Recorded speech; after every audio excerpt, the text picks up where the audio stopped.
जय गुरुदेव। स्वामी विष्णु तीर्थ जी महाराज द्वारा रचित आत्म प्रबोध के पृष्ठ 19 से आगे। गो जिह्वा को भी कहते हैं, अर्थात जो वाक ही इंद्रिय जिह्वा से प्रकट हो वह गोविंद। योग दर्शन के स्वाध्यायात इष्ट देवता संप्रयोग, अर्थात जप रूपी स्वाध्याय से इष्ट देव की प्राप्ति होती है। सूत्र में भी यह बात कही गई है कि जप के द्वारा पराचेतन शक्ति को इंद्रियों का विषय बनाया जा सकता है और स्थूल देह के भौतिक स्तर पर उतारा जा सकता है। स्थूल देह में पराशक्ति की अभिव्यक्ति होने पर ऐसे कौन से रोग होते हैं जो शांत नहीं हो सकते, क्योंकि समस्त जीवन कलाओं का आधार तो एकमात्र परमात्मा शक्ति का स्रोत ही है। पराशक्ति की अभिव्यक्ति के साथ साथ मन में भी एक अपूर्व दिव्य आनंद का संचार होते लगता है, जिसके विकास से सब मानसिक विकार स्वतः ही क्षीण होते चले जाते हैं। जब तक उक्त आनंद ब्रह्म की कृपा नहीं होती, मनुष्य को सर्वदा प्रश्नचित रहने का प्रयास करना चाहिए। मनः प्रसाद को गीता में मानस तप कहा है और यह भी कहा है कि प्रसादे सर्व दुखानां हानिरस्योपजायते, अर्थात प्रसन्नचित रहने से मनुष्य के दुखों की सर्वथा हानि होती है और मन में एकाग्रता, समाधान तथा संकल्प विकल्पों के उदयस्त का प्राप्त होता है। तभी अच्युत भगवान कृपा करते हैं। उनकी कृपा का फल कौन नहीं जानता। उपनिषद कहते हैं, विद्यन्ते हृदय ग्रंथि छिद्यन्ते सर्व संशया क्षीयन्ते चास्य कर्माणि तस्मिन् दृष्टि परावरे, अर्थात उस परमात्मा के दिखने व मिलने अथवा अनुभव में आने पर हृदय की वासना रूपी गांठ खुल जाती है, सारे संदेह कट जाते हैं और मनुष्य के सब शुभाशुभ कर्म क्षीण हो जाते हैं। अच्युत शब्द का अर्थ च्युत न होना है, अर्थात जो अपने स्वरूप से कभी न गिरे, सदा विकार रहित, अवयव, अविनाशी, अखंड, एक रस बना रहे। उसकी अनुभूति अथवा उस पद में मन की स्थिति होने के पूर्व मन के सब विकार आनंद ब्रह्म के विकास के प्रवाह में बह जाने चाहिए और अखंड चिदानंद घन में मग्न होकर वासना रूपी भूतनी से पीछा छुड़ा लेना चाहिए। तब संस्कार सह के सब संस्कार जो जन्म जन्मांतरों से संचित होते आ रहे हैं, ज्ञानाग्नि के प्रदीप्त होने के कारण क्षण भर में भस्म हो जाते हैं। इसलिए पाठक वृंद, गोविंद को बुलाना सीखो। जब तीव्र उत्कंठा के साथ उसका नाम पुकारोगे, जगत के सामने दुखों का रोना त्याग कर उसके समक्ष हृदय खोलकर रोओगे, संसार का सहारा छोड़कर उसकी शरण ग्रहण करोगे, तब वे अच्युतानंद अर्थात अखंड आनंद राशि गोविंद भगवान तुमको अवश्य अपनी कृपा का पात्र बना लेंगे।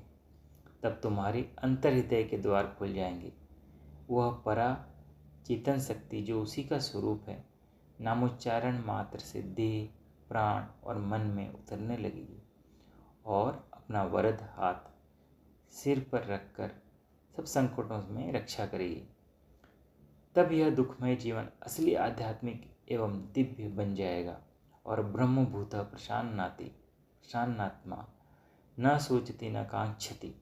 यदि उसी की कृपा से कोई सद्गुरु मिल जाएगा, अथवा यूं कहे कि वही गुरु के रूप में आकर अनुग्रह करेगा, तब तो रास्ता और भी सरल हो जाएगा। जब तक ऐसा गुरु न मिले, तब तक उसे पाने की इच्छा को दिनों दिन बढ़ाते रहना चाहिए।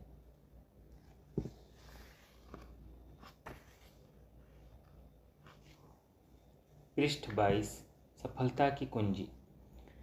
गत वर्ष अपनी दुखमय और कष्टपूर्ण अवधि को समाप्त कर सदा के लिए गया और नया वर्ष नई नई आशाओं को लेकर उसका स्थान ले रहा है, परंतु भयंकर रणघटाएं रुधिर की वर्षा से पृथ्वी को तर करने के लिए अभी चारों ओर छाई हुई और सूर्य का प्रकाश कहीं दिख नहीं रहा। भावी सुख शांति की आशा कितनी दूर है यह कोई नहीं जानता। मानो भगवान ने ही पापियों के सहारार्थ काल रूप धारण कर किया हुआ है।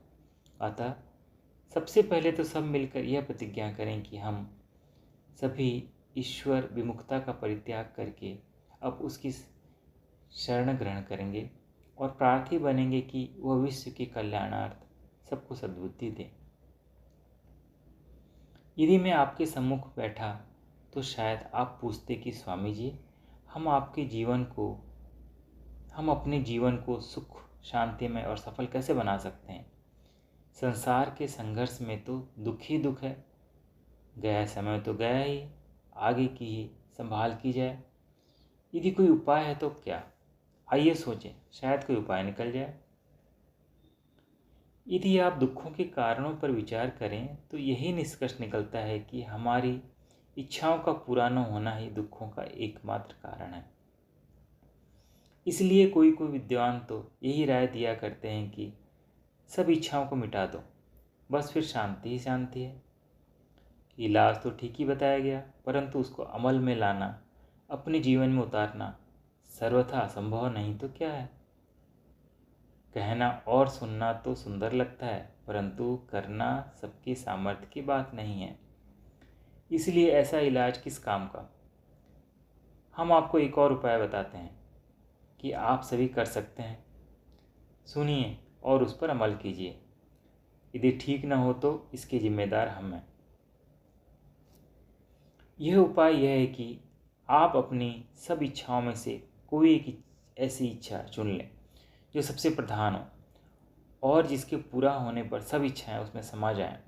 उदाहरणार्थ, बड़े बनने की इच्छा एक ऐसी इच्छा है जो सबको रहती है और यदि वह पूरी हो जाए तो धन, स्त्री आदि की इच्छाएं भी उसके साथ पूरी हो सकती हैं।